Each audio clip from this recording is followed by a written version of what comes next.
Welcome back to the Senior Focus. I'm Nick Kaltis. I'm here with Kristine, Binnette, and Jane Fitzpatrick. And I want to talk about certain food myths. And I thought you might be able to shed some light in that area. I know we were talking about eggs.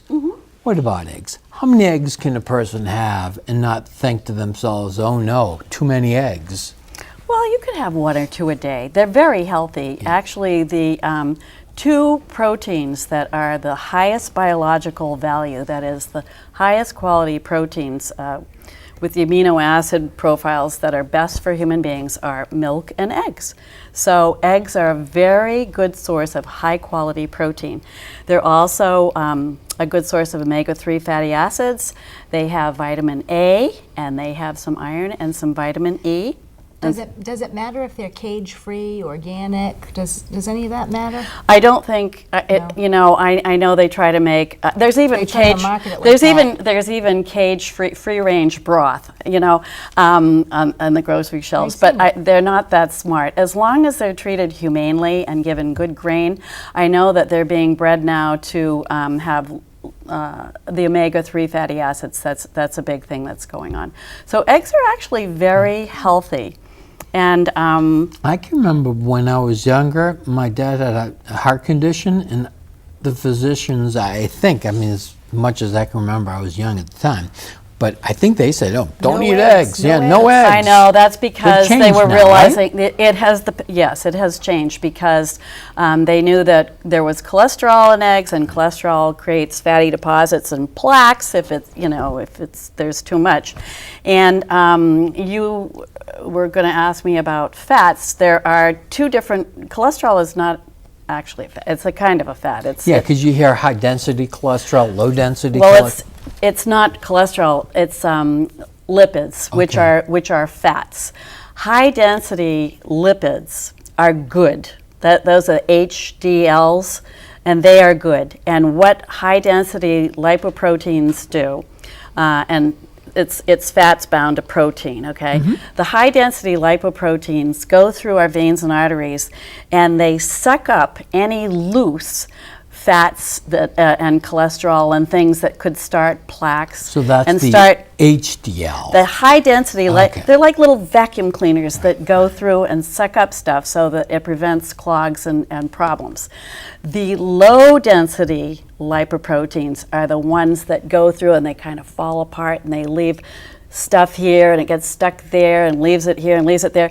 And if you've got a good ratio of high density lipoproteins, they can come through and scoop them up and sweep them away. But you want high density lipoproteins and you don't want the low density lipoproteins. So it's like when you go to your doctor and your doctor does like a blood screen. Right, he should tell you. Yeah, he orders them to check your lipids. Right. That's basically what he's doing. He's seeing how much of one kind of fat you have in your bloodstream as opposed to the bad kind of fat in your blood. Right, and what he'll actually do is he'll tell you what your total cholesterol is, what your total triglycerides are, and that's total triglycerides are fatty acids. And then he'll break it down into the high density fatty acids or lipoproteins and the low density. It makes a lot of sense to me. I'm confused. So. Oh, I put in too much information, I'm sorry. But the high density lipoproteins are good and the low density ones you don't want. Okay. So it's better to have your vegetable oils and less of your animal fats. However, can I say one thing? You certainly can.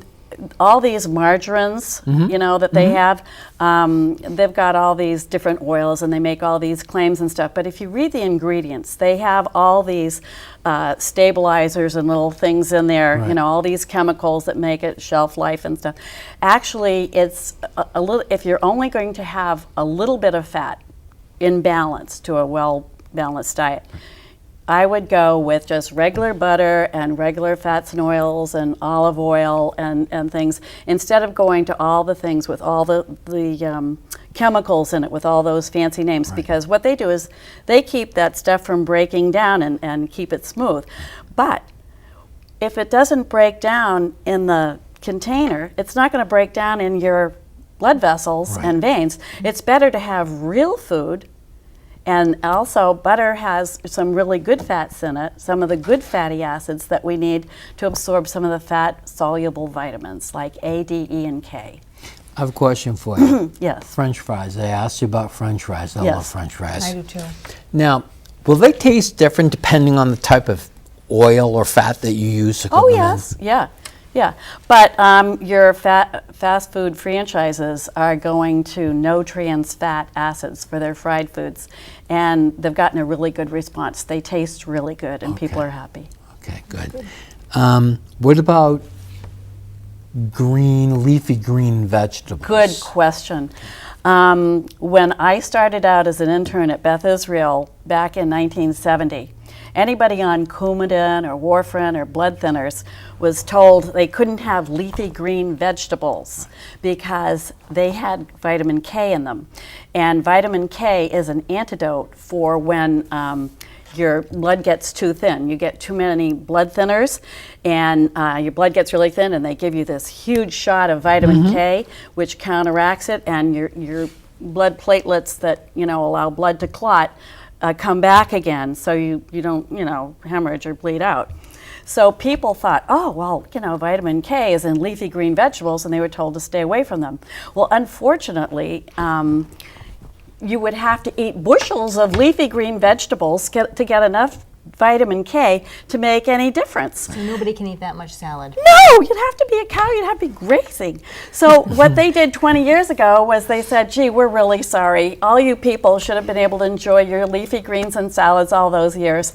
And so now what they say is have a balanced diet, enjoy a variety of vegetables, include leafy greens and salads, because there's no way you could get enough vitamin K from normal eating. Like I said, you'd have to graze all day and eat bushels of them. So it's not humanly possible. People should enjoy their greens now. Now, I know we talked about diabetes, and I want to talk about it some more because Okay. the incidence of diabetes in society is rather astounding, I think. If you suffer from what is diabetes? Diabetes is when your blood sugars become too high. And when your blood sugar is too high, fluid is pulled into your veins and arteries and little capillaries and things, and they expand, and that can cause problems in your eyes and your heart and your kidneys and all your vital organs and your nerves. You can get neuropathy from it too. A lot of people, are blind and they don't heal as well from high blood sugars, and so it can be a really devastating disease. And the reason that the sugar doesn't go into all the blood cells and muscles and things where it's needed for energy and stuff is because there's not enough insulin, which the pancreas makes. So if you don't have enough insulin, your blood sugar can't cross cell membranes and get into all the cells where it's needed. And it just keeps getting higher and higher in your blood, and then it causes problems because it's not being used the way it's supposed to.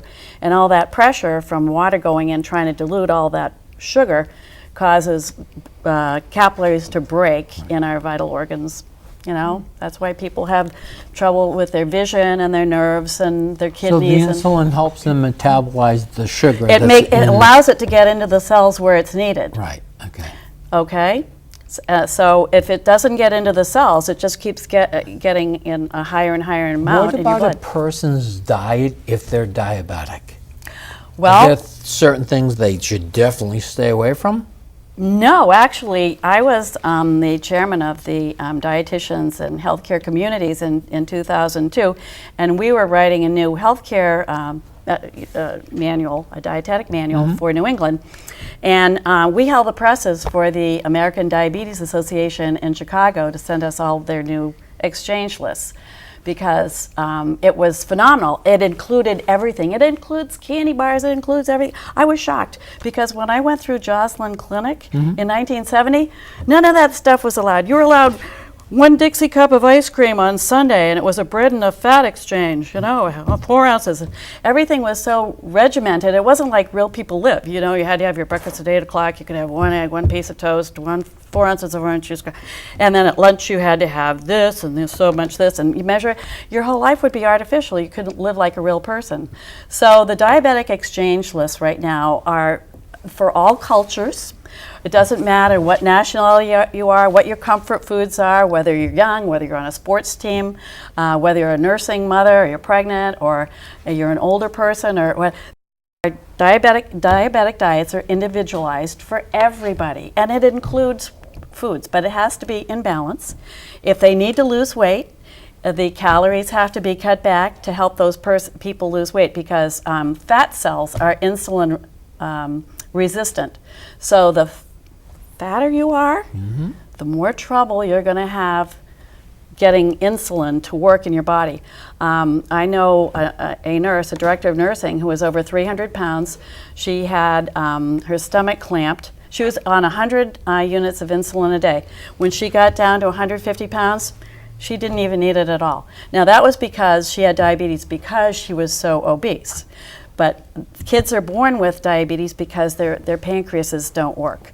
So you have inherited diabetes, you have genetic, and then you have diabetes or predisposition to it, which can come on later in life, adult onset diabetes, because your diet is bad, you're not as active, you're not wearing off the calories, and you're gaining weight, year after year. Jean, it sounds like we could talk about this stuff all day long. We could. I want to thank you both for coming to the show today. Thank you for having us. I'm going to be seeing you on Saturday at the Sheriff's Picnic, aren't I? We can't wait. We're really looking forward to it. I hear over 1,200 seniors are signed up. I bet you there's going to be even more than 1,200 seniors that come through. Yep, and all this rain's going to be gone away, and I think it's going to be a beautiful day. It's supposed to be a beautiful day.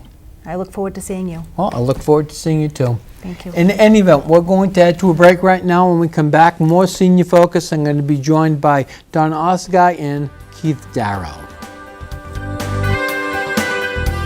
Join us on Tuesday, September 16th for a free symposium, Living Well to 100. Open to the public, free admission, free buffet lunch, free raffle prizes, and free community resources. Call us to register at 508-459-5057 or visit us at www.theseniorfocus.com.